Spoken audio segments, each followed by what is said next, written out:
একটা কনফারেন্স ছিল যেটাতে উনি অংশগ্রহণ করেছিলেন বাংলাদেশের কি চ্যালেঞ্জেস এবং বাংলাদেশের ভবিষ্যতের পরিকল্পনা নিয়ে উনি আলোচনা করেন, যেটা ছিল 11টা থেকে 12টা পর্যন্ত।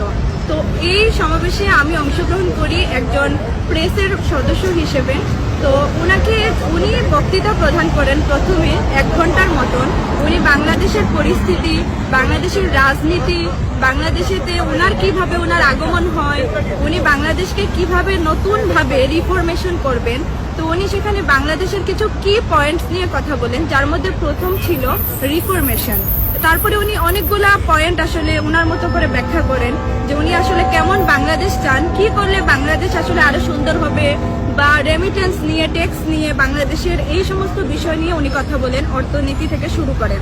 তো তারপরে যখন প্রশ্ন উত্তর পর্ব আসে তখন আমি ওনাকে প্রথম প্রশ্ন করার সুযোগ পাই এবং আমি ওনাকে একটা প্রশ্ন করি